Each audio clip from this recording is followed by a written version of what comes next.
bankers, and market movers. This is The Pulse with Francine Lacqua. Well, good morning, everyone, and welcome to The Pulse. I'm Francine Lacqua here in London with the conversations that matter. And here's what's coming up on today's program. Razor-edge rate decision. Will the ECB hike or hold as sticky inflation worries continue to swirl? We're, of course, live in Frankfurt. U.S. core CPI picks up month on month, keeping another Fed hike in play this year, plus a boost for the Nasdaq as chipmaker ARM debuts today in the biggest IPO in the world this year.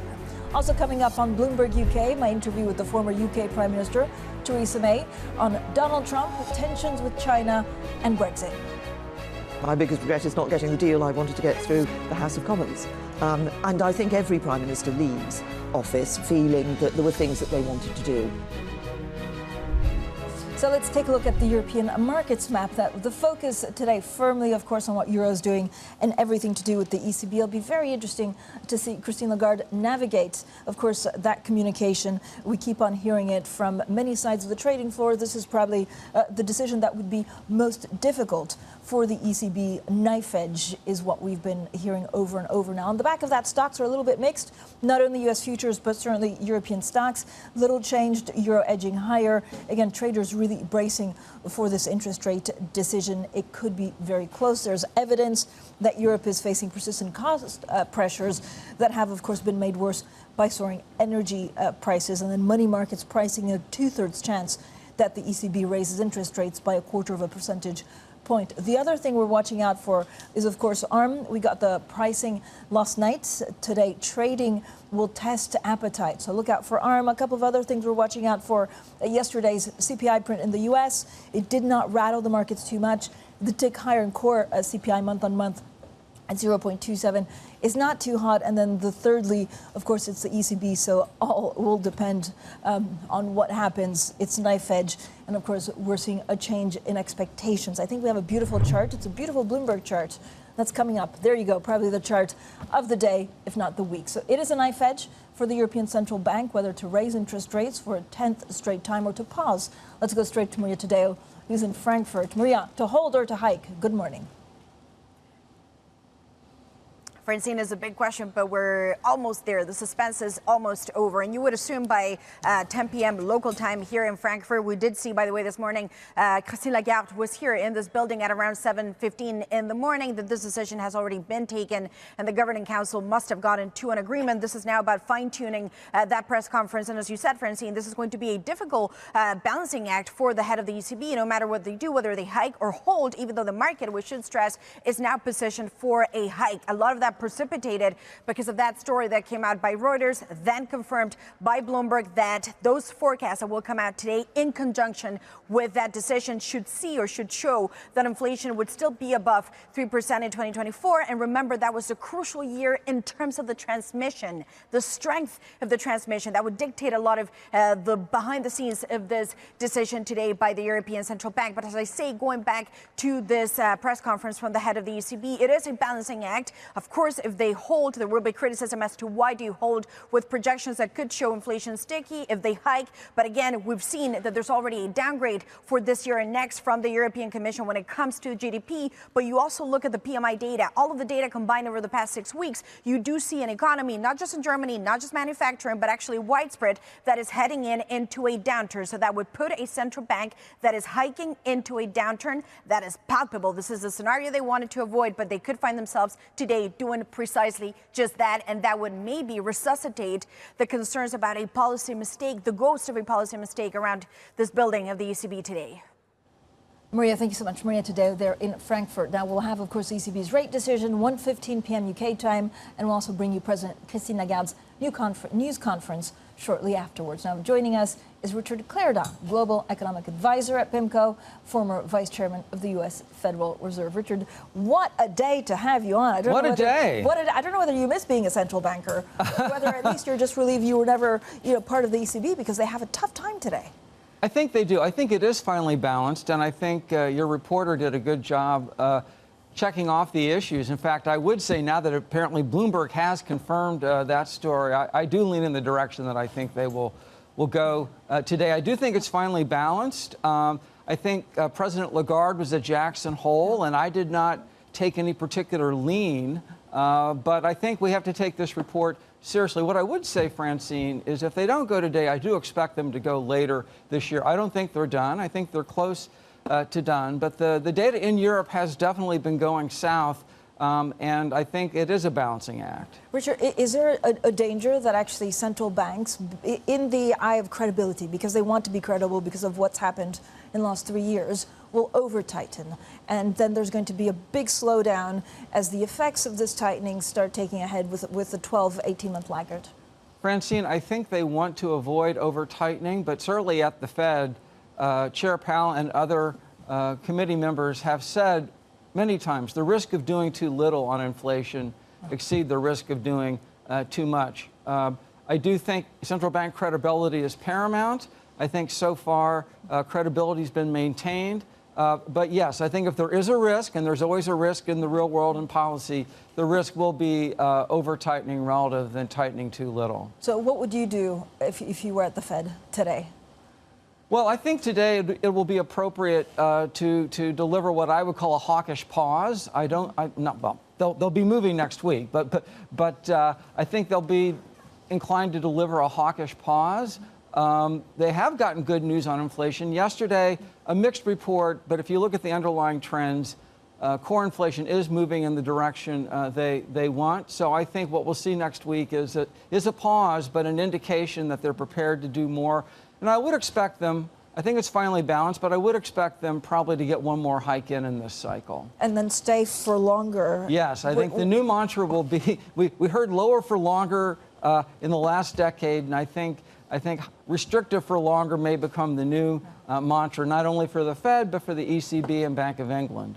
How risky is that for markets? They don't see, and we hear Christine Lagarde, we also heard the Bank of England governor, keep on telling the markets that we could be here for a while. They don't quite believe them. They don't, and I do think that there's an element of disconnect. I've written about this before, that central banks will say higher or restrictive for longer, and markets will price in the cuts. Now, Francine, in the Fed's case, the Fed offers projections of its rate path, the so-called dots. As I learned as vice chair, you can't live without them, you can't live with them, but we're stuck with the dots.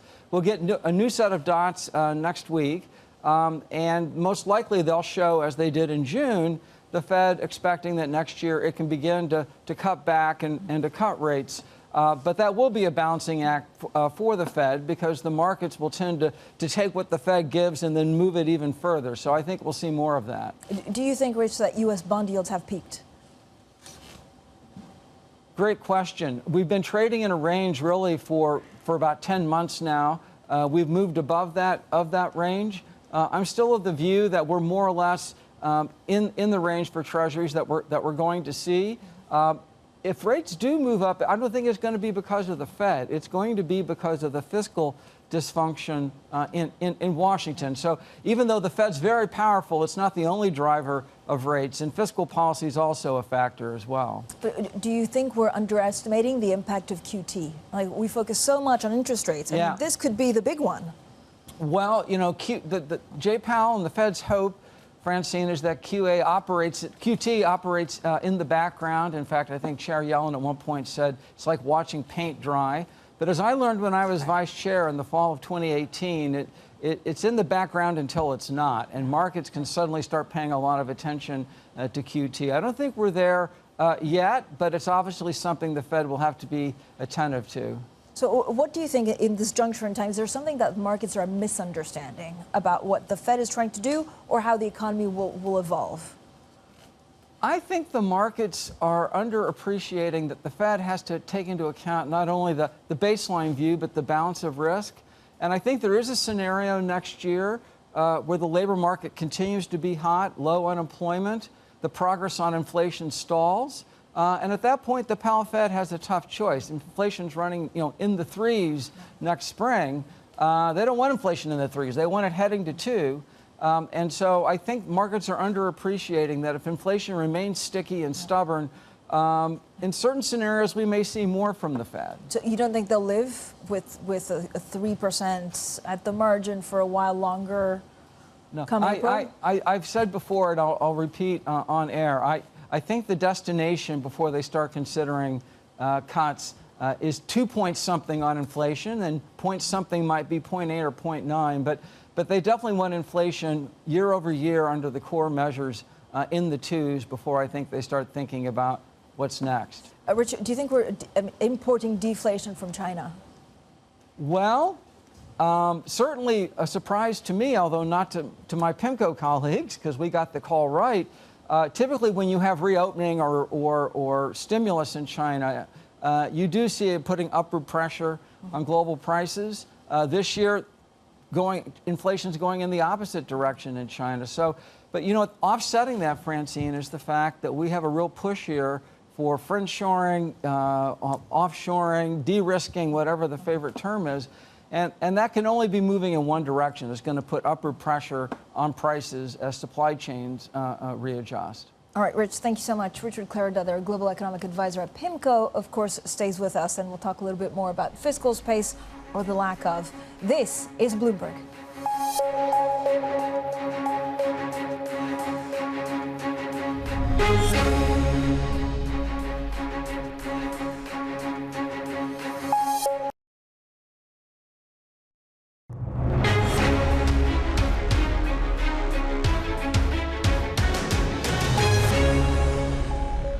Welcome back, everyone. Now, still with us, Richard Clarida, Global Economic Advisor at Pimco and former Vice Chair of the U.S. Federal Reserve. Rich, thank you so much for staying with us. We talked a little bit about the Fed, bond yields, what you're expecting, maybe some of the pitfalls, and we're just getting started to talk about China. Yeah. What do we not understand well about the China economy that could actually hurt, I guess, even Europe a lot more? We know that no matter what political spectrum you're from in the U.S., you want to go after China. Does that translate economically? Oh, it really does. I guess to answer the first part of your question, what do we not know about China? I think almost everything. It's an enormous economy, but it's opaque. It's hard to follow, I guess, sometimes even for folks in China. But clearly what we do know is that the reality of the 30 years before the pandemic, globalization, China supply chains driving global disinflation, you know, that's definitely in the past. We're in a world where we're going to have more complex regional trade arrangements, more complex trading arrangements, obviously supply of minerals, including, you know, lithium for batteries in China. So a very complex, not only economic, but geopolitical relationship, which all of us in markets are navigating. But Richard, from where we are now, right, yeah. which is deglobalization and Yeah. the onshoring of supply chains, how much more can that still go on? Are we really talking about a trend that can continue for years to come for deglobalization? Oh, well, I would say more reglobalize. I don't think we're deglobalizing, but we're reglobalizing, for example, with our relationships with NAFTA, with Mexico enhanced, and some production in China moving to other countries. And so, yes, at Pimco, we think this is what we call a super secular trend, which means, you know, a decade or more. So what does this mean? Going back to the U.S., Yeah. Are you expecting a soft landing, or are the chances of a recession quite, you know, at 20%? At Pimco, we do think markets are a little bit over-optimistic on a really soft landing. I think I would characterize us as thinking of a softish landing, perhaps some modest rise in unemployment, perhaps a technical MBER recession, but not a deep, persistent a downturn. But we do think markets have gotten a little bit ahead of reality on the soft landing narrative. Yeah. Do you think there's a perception across all, actually, jurisdictions that we've now, you know, won the fight against inflation, and that's premature, be it in Europe, UK, or US? Well, yes, because for the following reason, I think central bankers in particular will be very reticent to either communicate or even think themselves about mission accomplished. You know, that doesn't end well, as we've seen historically, and in particular, given that central banks, including the Fed, and I was a member of Team Transitory, it's important for them to be darn sure that when they say that inflation's on the way back to 2%, it is. And so I do think that they've underestimated probably the resolve to keep rates restrictive for longer. Why did we get transitory so wrong? It feels like, I mean, we could actually argue that it's transitory, but over years. Well, you know, I'm open to that since, as I said, I was a charter member of Team Transitory. Look, in the spring of 2021, what we knew at the Fed, and I was vice chair then, was that the vaccines had arrived, reopening was occurring, and initially the inflation that we saw was really concentrated in just a small number of reopening categories, used cars, for example. So I think what central banks got wrong, what the Fed got wrong, is that we had multiple large, unprecedented shocks. The pandemic was a shock. Reopening was a shock. Russia's invasion of Ukraine was a shock. And adverse supply shocks complicate monetary policy because they push up inflation, which is bad, but they also tend to depress activity, which is bad. And so I think it took a while, but I think the Powell Fed and the Lagarde ECB and the Bailey Bank of England recognized what they needed to do, and they're doing it.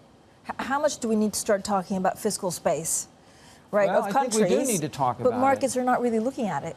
Well, I think they will start to look at it at some point because if you just look at simple measures like the amount of government debt relative to GDP, in most countries 20 years ago that number was less than 50%. It's now around or north of 100%, including in the U.S., many countries in the Eurozone, not Germany. And I do think that fiscal space is going to be more limited going forward. Economists aren't very good at giving us the exact point at which you run out of it, but whatever your views were on fiscal space before the pandemic, there's less fiscal space available now. And talking about fiscal space, we're almost at the one-year anniversary of that pretty disastrous mini-budget here in the UK. Yes. Are we over that? Is the UK feeling more solid? I certainly, yes, I think, but I think that was a very important example of how quickly fiscal confidence can be eroded and how that can spill over into markets and require interventions. And so, yes, you know, I don't want to necessarily invoke the canary in the coal mine analogy, but that may be the first of other episodes that we're going to see in the years ahead. Could it happen elsewhere? I mean, could something like that even happen in the U.S.? Well, we've had disruptions in the Treasury market. You know, in September of 2019, we had the repocalypse when the repo markets in the U.S. Were disrupted. Now, the Fed acted promptly in that case. We also saw the Treasury market challenged in the spring of 2020. You know, I think we do have an issue in global sovereign markets in that the infrastructure for clearing and trading Treasury securities, for example, it was designed 40 years ago, and the amount of intermediation that you have to do in markets today is vastly larger. And so I think there is always the risk of hiccups and dislocations that cannot be completely eliminated. Richard, as always, thank you so much for coming on. Look forward to the next time. Me too. Richard Clarida, there, Pimco's Global Economic Advisor and former Vice Chair of the Federal Reserve. Now, coming up, we'll bring you more on the year's biggest IPO. We're, of course, talking chip designer ARM. That's next, and this is Bloomberg.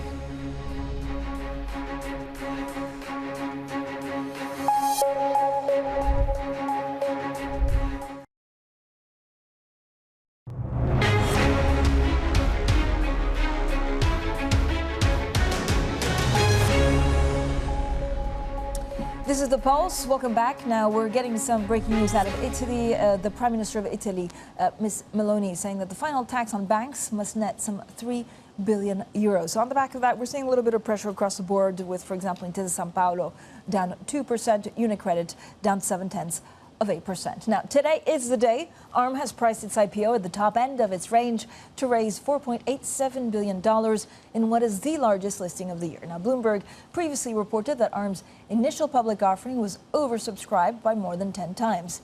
Trading begins on the NASDAQ at 2:30 p.m. UK time. Now, for more on all of this, we're joined by Bloomberg's Sweta Gopinath. Sweta, thank you for joining us. I mean, it's a pretty exciting day. Like, we thought this would be a flop, and every day we have more encouraging news. So tell us the details about the IPO and really what we know about the final valuation. Yeah, the final value is now at $54.5 billion. They've priced at the top end, like you said, which is actually a victory, really, for SoftBank, managing to get away with top-end pricing in this market where we've had few IPOs. The IPO market has been pretty depressed for the last 18, 20 months. So this is the big deal that we've been watching out for. And if it trades well today, it could really open the floodgates in a way. We could see a number of other tech listings follow through. So it's a key moment for the global equity capital market. And how sad is it for London that actually went to New York? There was a little bit of indication saying, well, it's half the price of what they wanted, but now it's doing so well. Is it really bittersweet? It is a very bittersweet moment for London. There's a lot of hand-wringing here. Arm is a UK company after all, and to lose a tech giant like this to New York hits hard, especially because London has had so few listings this year. And we're not seeing the sort of pickup in activity we've seen overseas in the US. In the US, we've had a number of other filings already. We've had Instacart and Birkenstock file for IPOs, and we aren't seeing any of that activity here in London yet. So it's a sore loss for London, but a win for New York. It certainly is, Sweta. Thank you so much for all of your extraordinary reporting, Sweta Gopinath. Now, coming up, my wide-ranging interview with the former UK Prime Minister Theresa May.